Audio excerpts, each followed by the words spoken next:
It's been some time. I've come back. I'm charged up. Next episode. Home. Well, that means maybe you could take the Nauvoo back. It's just a joyride. We're coming back. We just wanted to test some of the radiation stuff, but we got it fixed, and here it is. And no harm, no foul, right? We took it on a little Ferris Bueller type ride, but it's coming back. Around 10 exajoules. Yeah. That's the energy of a 2 gigaton bomb. Yeah. You could move. That's pretty nice. They just went through a lot of the science stuff. I enjoyed that because they properly ground it in reality, but also set the precedent that moving forward, this thing could do some weirder and weirder stuff without completely taking you out of the believability of the world. So they've established how that asteroid could have moved, why it could have ended up how it did, how fast it was able to move, right? They established that stuff and then also say, well, this thing's not from here. So moving forward, some weirder stuff could happen that we might not be able to explain so easily. So it's pretty well done. It's accelerating Towards Earth, where it was supposed to go. It's now on a direct collision course with Earth. Aaron Wright. Which create a longer delay so that we can get you out of there before the bomb detonates. I'm on it. There's a spirit, kid. I'm gonna take my pet nuke. Get you out of there? Okay, dude. Okay, dude. Latest projection, 7 to 10 billion. Well, I mean, look. Miller's doing exactly what you're supposed to do. I mean, you should send Bruce Willis, Freddie Prinze Jr. up there, but yeah, you put a nuke on it, and then you sing Aerosmith and the planet is saved. I've seen this before. Don't get all holding on me. Weird and chatty under pressure. Yeah. It's got lots of layers. Stu's not making it out. Remember me? Yeah. Also, if it gets closer to Earth and it gets in range of maybe their sensors or something, they'll start to see that Eros is also being trailed by a Martian frigate, gunship, right? Also, if they get way too close to Earth, right? They have a Martian ship coming towards Earth. But then if they actually deal with the thing, then, hey, you got James Holden right here. So that's cool. I mean, he's no Diogo, but Holden's pretty cool too.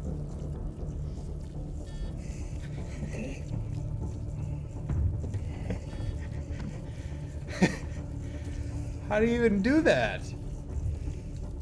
A pulley? God damn it.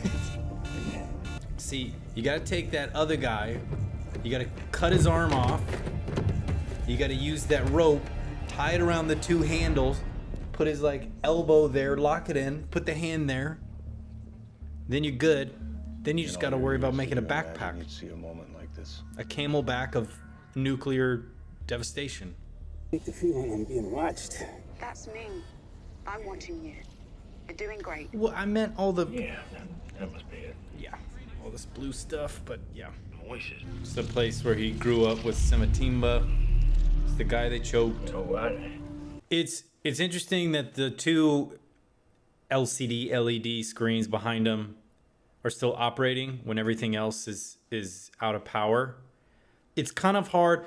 This happened when he was climbing up the ladder and the timer was ticking down. It's hard to establish any tension right now.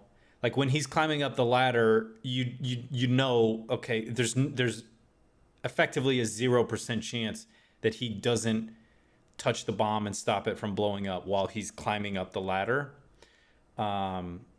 Until those missiles get fired, and then you get a conflict of, okay, the missiles or Miller, and if Miller sets the nuke in the appropriate place on Eros, is he going to be able to get out in time? And then is the Rocinante going to be able to pull up to Eros in order to let him evacuate, and then are they going to be able to leave?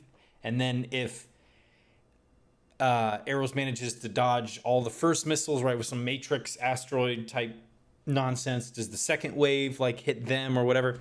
Until that other element comes in there, it was hard to establish any sort of tension in that scene with the ladder of him climbing up. And then presumably if that type of thing happens again, which I don't think it would, if another sort of, is he going to be able to touch the thing in time to stop it from blowing up? If that happens before those missiles get closer and before like another set piece happens, it's just hard to get any sort of reaction out of that without those other things being at play, because you know there's just no chance of him dying in the first 5 minutes of that episode. All those fire, yep. And then Mao hasn't said anything or replied to Aaron Wright, so something's changed with him. We're not sure of what yet. That's a lot of missiles, dude.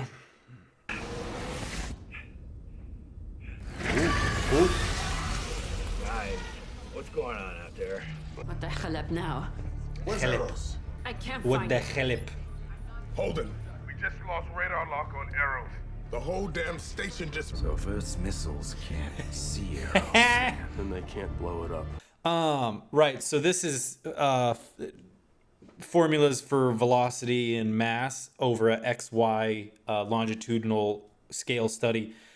What we have here is the ILELY squared formula, and then you see that intersects with the U, apostrophe X, which is the unknown variable. On the bottom right, we have the MX box, which is the new version coming out in December this year.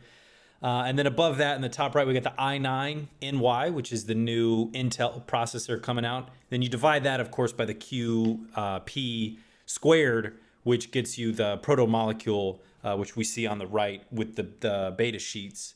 Overall, this is pretty simple stuff. I mean, if you guys have been watching the show at all, you probably figured this out by now. But, we've got Burger King helmet right there, BOS, UCT. Those are just variables. But yeah, it's kind of elementary stuff. Anybody can probably figure that out. I gotta ask you a question. So Arrows is moving towards Earth. here's what's happening. We'll have to take Fred Johnson's word for it. Or I could talk to the captain of this ship directly. And the message would have to be relayed through Tango Station. Open. You don't have to worry about Earth nukes. Doing good. Think happy thoughts. What? That's okay. What? Oh no. So now, and it's still shalled B, shalled A. It's a different type of tech. So now this could be interesting because, right, they already established that the suit could rip when he put the patch on. And they've established that when you get infected, it doesn't kill you immediately, right? You fight it, and Julie was coughing and vomiting or whatever, and then it was like slowly growing over her skin and doing that stuff. Now that probably took whatever, I don't know how long the space travel from the Nuvus to whatever that was, but whatever. It doesn't kill you immediately. So that's another interesting thing that they could do with is get him infected and he could still operate while he's dying. Come in. What? Captain. Hour. I appeal to your humanity. Time delay 40 minutes? What? Captain.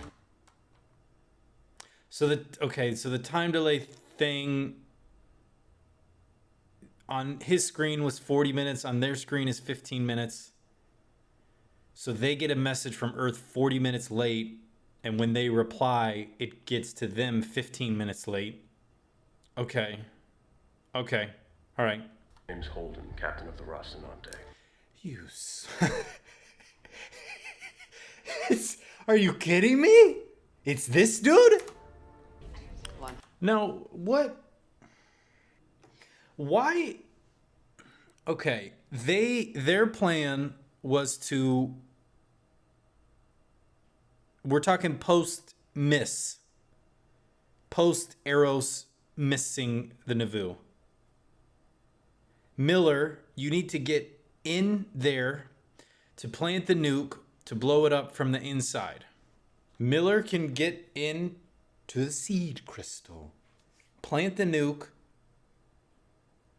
kill it, stop Eros in its tracks. They didn't know all of these missiles, all these nukes from Earth would come into the picture. But now that they are, is it really completely out of the question? Because that's what I thought Amos was saying. But is it really out of the question for them to go, okay, well, maybe all of Earth's missiles will blow it up? Like, I thought this was what Amos was saying was, they fired all these missiles, let's get them out of there. Why is it not even on the table that half the nuclear arsenal of Earth wouldn't be able to deal with Eros in the same way that Miller walking into the seed crystal to plant the nuke would? That's it. We should pull Miller out now. That's exactly where my head is. Right? And somebody in the comments is going to go, well, you don't understand because they need to put this there. With the information that the characters have at this specific moment in time, why would it not be completely acceptable for them to go, okay, our plan was to put a nuke into the seed crystal and blow it up, but they're sending half the nuclear arsenal of Earth to Eros.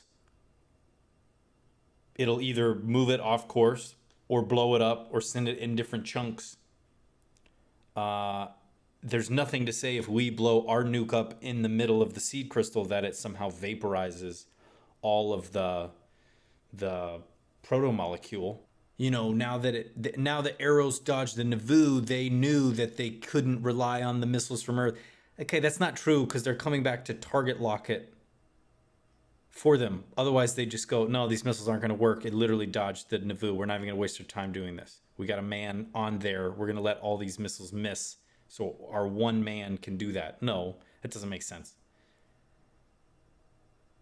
But I don't know why they couldn't go, okay, all these nukes are coming. All right, we'll just let them smash into it. We'll pull Miller out. Miller, just throw it as far as you can, but get back out to the airlock. Jump. Hold your breath and jump. We'll follow the arrows for a while, and then we'll come back and pick you up. 150 nukes. Are you really telling me that nobody's plan at this moment becomes, well, if Earth shot 150, let's let the one dude who's inside Eros leave? What is his one thing going to do to 150 nukes? Yeah, but he's going to put it in the engine room, and that's the vulnerable spot. They don't know that. It's not been confirmed. They have no idea that his one nuke is going to alter the complete tide of battle and change stuff. This one, I feel like I'm going to get some hate for this too. But this makes complete sense to me. Why is nobody in the Rocinante like, yo, Miller, just literally come back out the airlock and jump? Because you're bringing one nuke. They've sent 150. 150. I have a terrible idea. If Miller can get in there close with that warhead, he could kill it. Stop Eros in its tracks. Or at least something worse. Okay. Holden even says, or unleash something worse. So they don't know that putting that into the seed crystal room is even going to accomplish anything at all. But it's their best plan. It's their only plan right now. The only option is to have Miller walk in with the nuke and plant it there. Eros just dodged in the booth with a shrug. What's it gonna do when he crawls inside? But we don't know. Your plan is to have him walk in there with a nuke. Holden saying we have no idea what it's gonna do. We don't know if it's gonna stop it. We don't know if it's gonna make it worse. We have no idea. Inside there with a nuke. There's only one way to find out. Also true. There's only one way to find out. Let me just go and do that. That's really the only play that we have. We need to figure out Okay, all right. We don't have any other options, right? There's really no other play aside from that. We just have no idea what it's gonna do. So I feel like this is not a stretch when I'm saying, oh, hey, a new piece got added to the board. 150 new pieces got added to the board. They're all nukes. They're heading towards arrows. Hey, maybe we don't need you to 50-50 it by heading into the seed crystal room to plant your nuke. Feel like I'm taking crazy pills. Why does that not make sense? That seems perfectly logical. This seems like a 50-50 in the first place. You got 150 nukes. Your one nuke is a 50-50. Why would that not make sense? I don't know. People are going to be mad at me. People are going to be mad at me. People are going to be mad at me. I'm just saying. And go get me a cup of coffee. Out for a couple hundred. And that's back to him pointing the gun at Amos. If it came down to it, he probably would have shot Amos to keep those Martians alive, but it's better that he didn't do that at all. But this line here, he's willing to die to save Miller, right? Even if we die, Rossi's going to stay on autopilot for as long as it takes. So everybody's looking. That's what these shots are. It's like, yep, that's Holden being Holden again. Me? Seed crystal. Right. How to call it? Juice up. Chase or cut bait? Oh, I already said we're chasing it, right? We're juicing up. Let's go, boys. Captain? We're juicing up.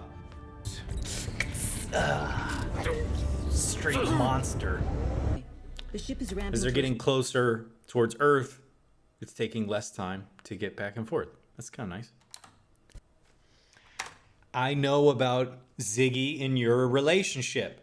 That's what he's gonna say. I told you guys, she's mine. She's my wife. This guy is just a simp.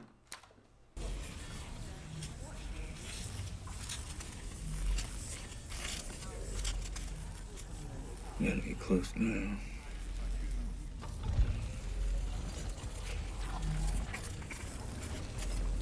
Real General, this lost. 6 G's. There goes my spleen. Oh, you gotta be kidding me. Still moving away. It's still moving away from them. AB cocktail levels now toxic. Well, you know, I mean, Holden's got a patch right here. Everybody else can get a patch. We'll be fine. I don't think they've ever established where does that interface with the human body, right? It doesn't seem to be a matrix thing right through the neck. Is it like an IV on your forearm somewhere? On your hands? I guess it couldn't be in your hands because there's touch stuff.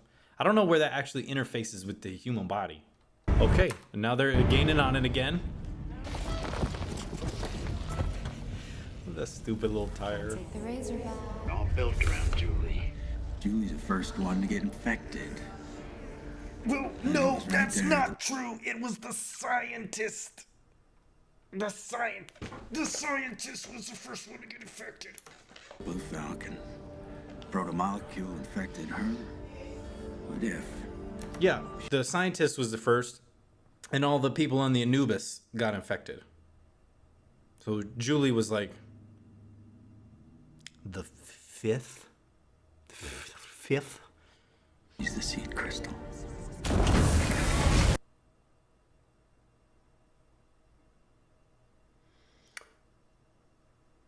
Okay.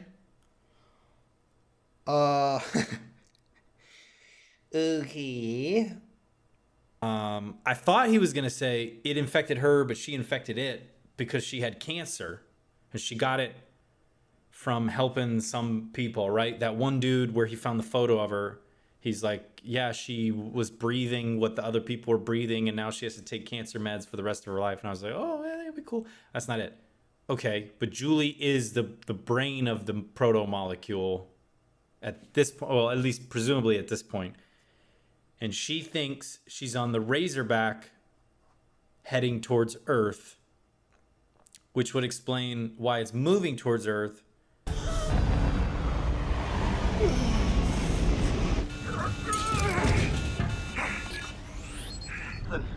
Back off now. Find a way to divert those missiles. Okay, now I'm back on board. But with what the characters knew before this revelation with Miller, you know, I think it's still a valid point. Details, but I'm the one with the boots on the ground. Right now, it's imperative you divert Earth's missiles away from Eros. I'll await confirmation.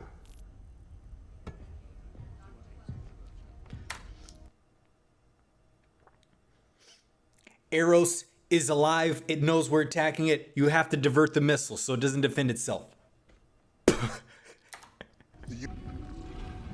This is the hotel. Oh boy. Birds chirping. Hey, Miller. Huh. That's kind of cool. Reminiscent of, you know, the bird that they see with each other. Dude, and I really like this set design here. I want to call this out. I really like this set design here. I'm not sure how they actually got this. If they put like netting and then sprayed it with like UV coloring and then like put black lights everywhere to brighten that up. I'm not sure how they did that. It looks like there's too much of it to CGI literally everything, when you could presumably get this effect with some type of netting or like fencing or something like that. Oh, word. I accidentally went forward instead of backward. But like this sort of webbing and netting, I think is really cool. I'd love to know how they actually did this, because the only thing my head comes to is obviously, right, you can color correct and change the colors in post, right? And you can add the blue particles and all that stuff. But for the walls and stuff, like, did they essentially throw netting onto a hallway and then like spray paint it with glow in the dark paint or UV paint and then like put black lights to do that? That's so cool. Hey. Do I need to blur this? I mean, do I? This is a bodysuit. Do I need to blur? I don't know if I need to blur this. I don't know. But she also, okay. She defended herself from the Nauvoo and Earth's missiles, but not from boots on the ground, not from the Belters docking on Eros, not from the Belters dragging nukes onto Eros and putting them at specific locations and arming them and setting them, you know, to sync up and blow up at the same time, whatever, and not to Miller walking through the hallway with a nuke. So somehow she can perceive certain things as threats. I can perceive that you're chasing me, so I'm going to speed up. But she can't perceive Miller, or is choosing not to perceive Miller as a threat. Something like that. There's something different with this threat as opposed to all the other ones, or a person as opposed to the other ones. Throws his gun away. That's a conundrum. Yeah. Maybe you can save her. I have no idea how, but there's a chance you could. Whoever the composer is for this, A1. A1 job. A1 job? Steak sauce? A plus. A plus job with these violins and strings. Feel my hands. It's all right. You ready? It's good. Maybe you won't get lactic acid buildup. Just pop that joker right here. This will suck the power from it. As if he lets the protomolecule in, then he's showing her that she doesn't have to be alone. But it's also interesting. The homie Adam Jensen, the spy, right? It looked at him and then immediately like went into his throat and took him over. And Holden and crew, when they were on the Anubis, once it had power, it went after them.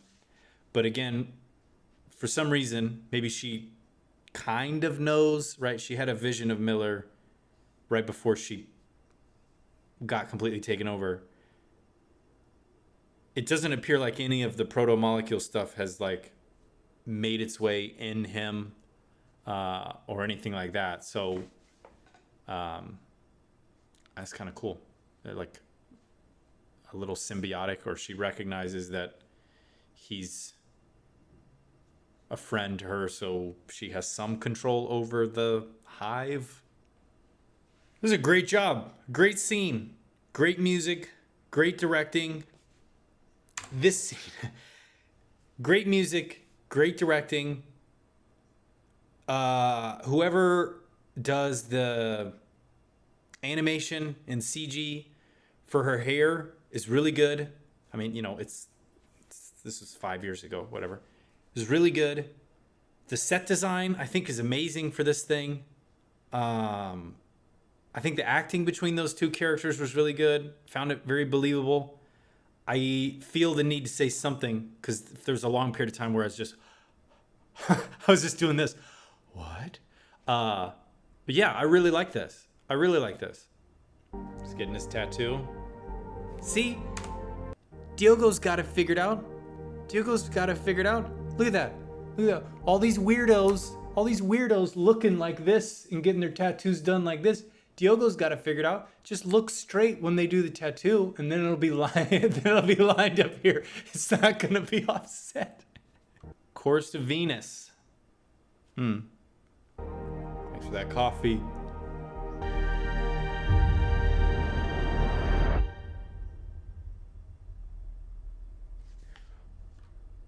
Wait, what?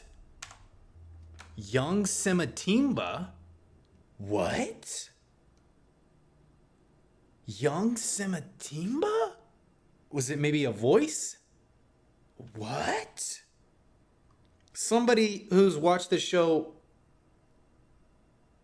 more than me, which is anybody, which is literally everybody, because you would have watched it and then seen the reaction.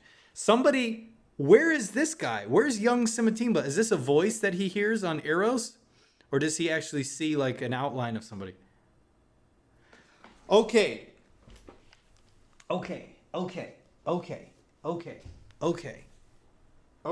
Well, you know, shit. Ziggy, you got to watch 4 and 5 together because they close out the book and, you know, they're meant to go together. What they don't tell you is Ziggy, you got to watch 4, 5, 6, 7, 8, 9, 10, 11, 12 together because they all end on cliffhangers. And you got to know what's going to happen moving forward. Did they die? Did they live? Did they take over Venus? Is Venus now a new proto-molecule station and it can do whatever it wants? Where did the missiles go? What's the Navoo doing? Did it just dock back on Tycho? Like, oh, I'm sorry, guys. Took it on a joyride. We're back. Diogo's back in the tattoo. No harm, no foul. Here's your thing.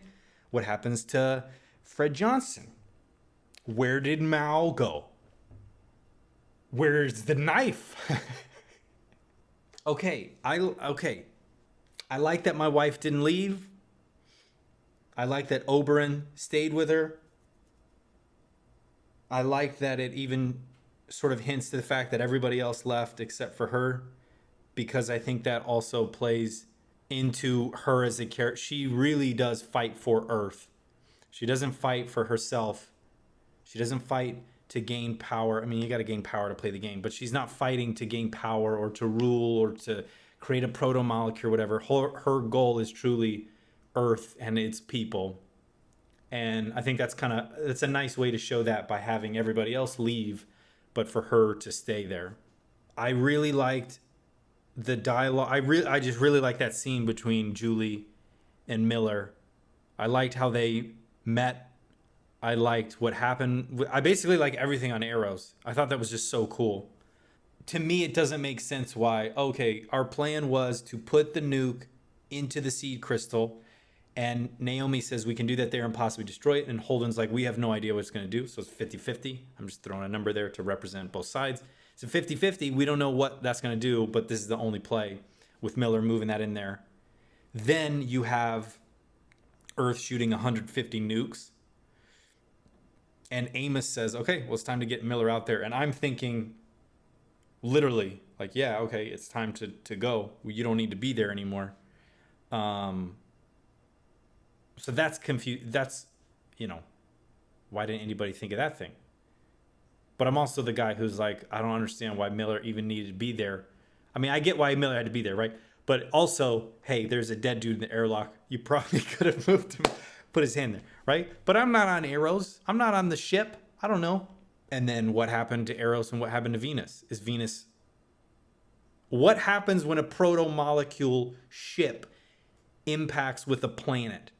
Does it act as if it's an asteroid, or because we've already established it doesn't really obey the laws of physics? Does it kind of like, yeah, we got to smash in there, but then hold up, we're going to infect the entire planet? I don't know. But apparently, I got to watch episode 6, and then 7, and then 8, and then 9, and then 10. It doesn't stop. The train doesn't stop. That's it. I liked it. A+. Thumbs up from me. Yeah, it's just good. Good.